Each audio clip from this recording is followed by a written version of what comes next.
Hello, my dear friends. Before I begin today's story, please don't forget to subscribe, like, and share this video with your friends. Your support is the motivation that keeps us creating more inspiring and meaningful stories. And now, let's step into a tale about love, choices, temptation, and ultimately, growth. I never thought my marriage would ever feel so fragile. At the beginning, my husband and I were deeply in love. We built our little home in a quiet neighborhood in the United States, shared morning coffees, and planned for the future together. Everything seemed perfect, like a fairy tale written just for us. But as the years went by, the sparkle began to fade.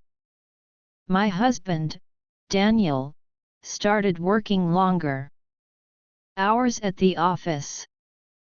He said it was for our future, for the mortgage, for the dreams we once painted together.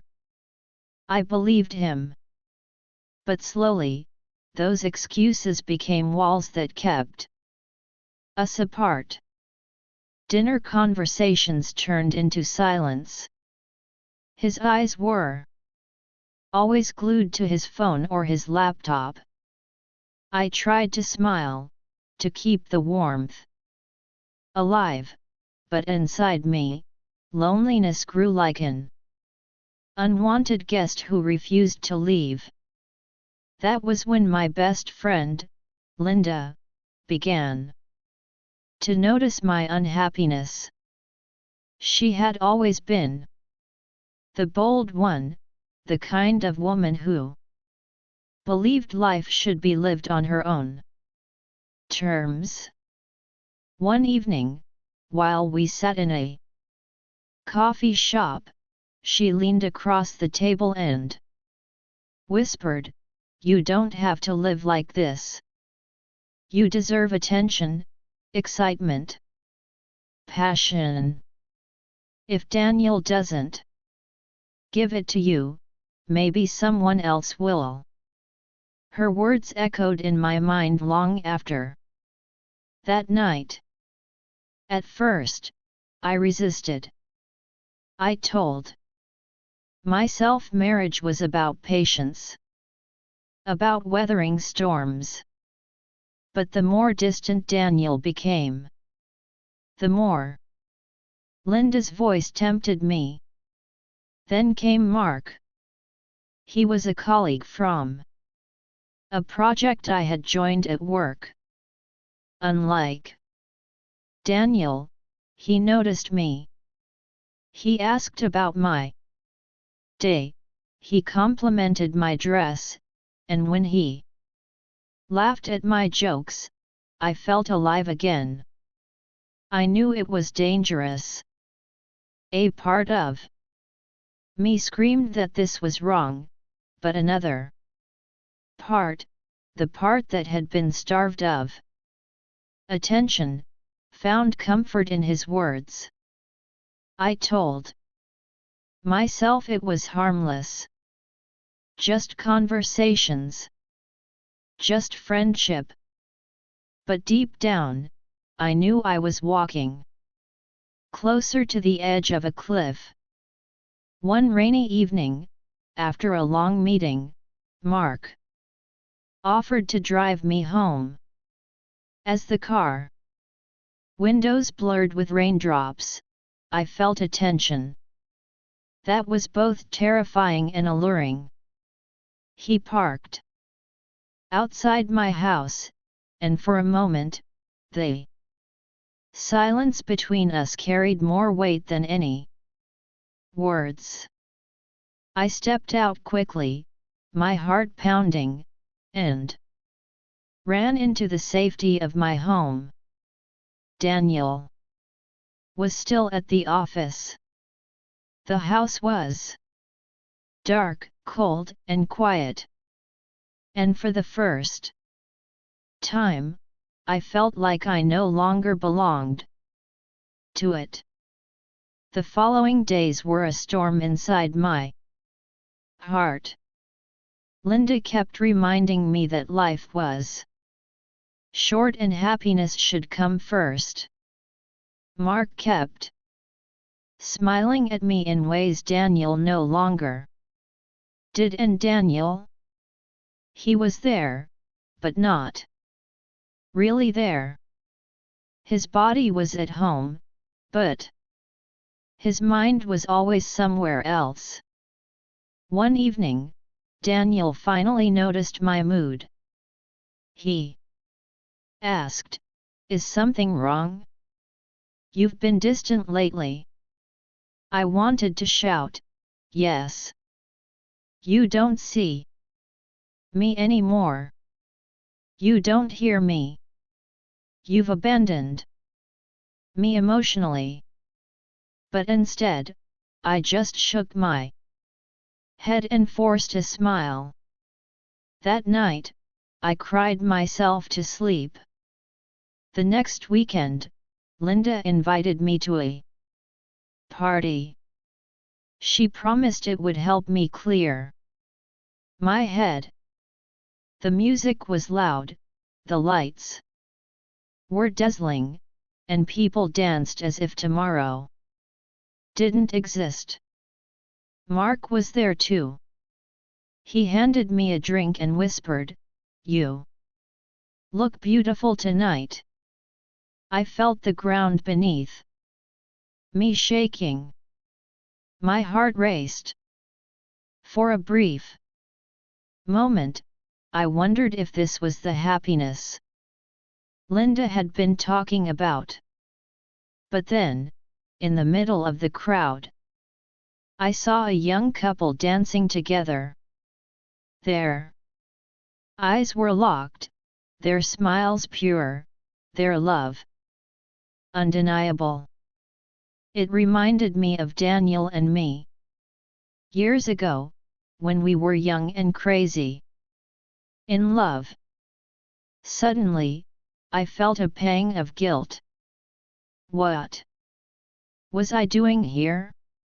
Why was I standing on the edge of betraying everything Daniel and I had built? I excused myself and left the party early. Mark called after me, but I didn't turn back. My steps were heavy, my heart conflicted.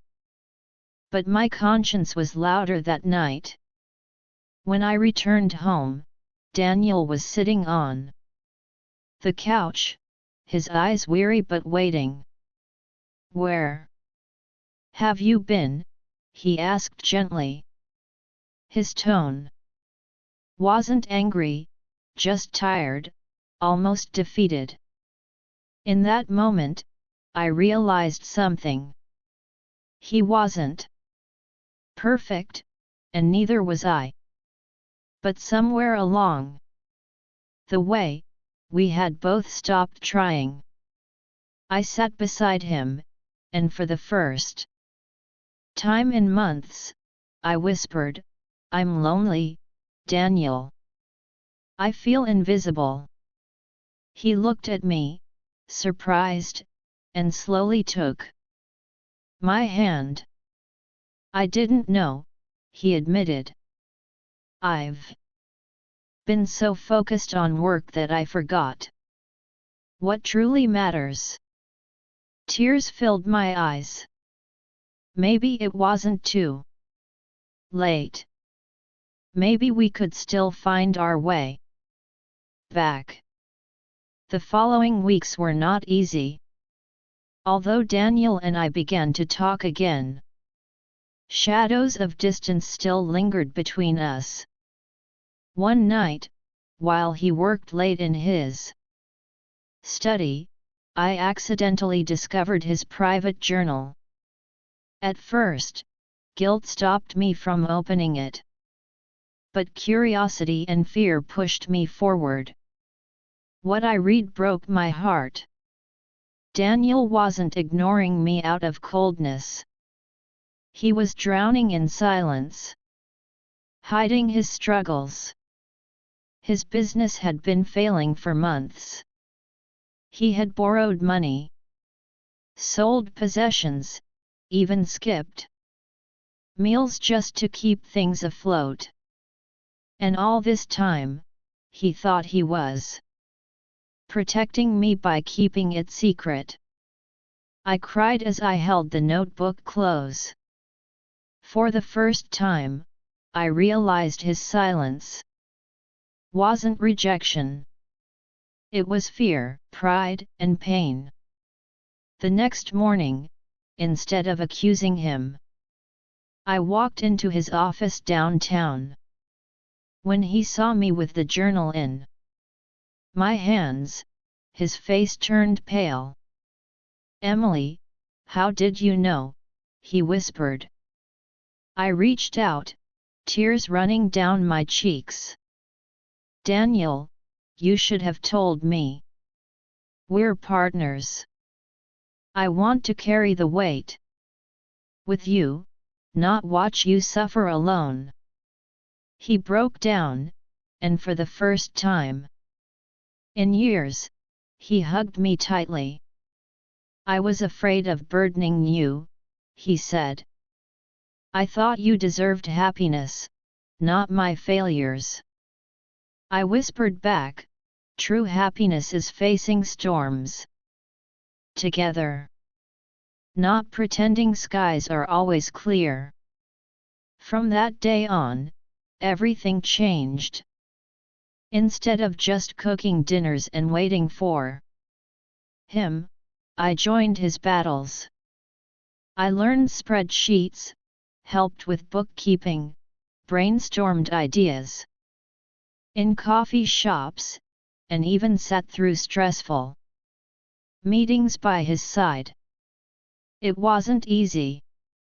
There were arguments, tears, and even moments when he doubted my help. But each time, I reminded him, "Daniel, we're a team. I'm not leaving." Slowly, his business began to recover. Together, we created a new project, an app designed to help couples share responsibilities and stay connected. Ironically, it was our struggles that inspired its success. The app grew popular among young couples in Seattle, and for the first time in years, Daniel's eyes sparkled with hope again. One evening, after a long day, he surprised me with flowers like he used to. Placing them in the vase, he smiled and said, "This time, they mean more. Because they survived the storm with us." 6 months later, I discovered I was pregnant. When I told him in the hospital hallway, he jumped with joy, holding my hands. "This is our miracle," he whispered, tears in his eyes. Life didn't suddenly become perfect. There were still sleepless nights, business pressures, and parenting struggles. But we were no longer alone. We were partners, allies, best friends again. Looking back, I often wonder, what if I had chosen differently? What if I had let temptation guide me? What if I had given up on our marriage? I realize now, the scariest part of love is not the arguments or the distance. It's the silence, the fear of sharing burdens. If Daniel and I had kept hiding, we might have lost everything. But by opening our hearts, by facing struggles together, we found a love stronger than before. This story is not just about me. It's about every couple facing misunderstandings, silence, and temptations. Remember, marriage is not about avoiding storms. It's about holding hands through them. If you feel lonely in your relationship, don't wait until the silence builds walls. Talk, share, cry, and fight together. Because real love is not perfect, it is resilient. So to everyone listening today, cherish the ones beside you, forgive their flaws, and share your burdens. That is how families grow strong, and love stays alive. Thank you for watching. If this story touched your heart, please like, comment, and subscribe. Share it with friends who might need this reminder of hope and courage. And join me next time for another story filled with warmth and inspiration.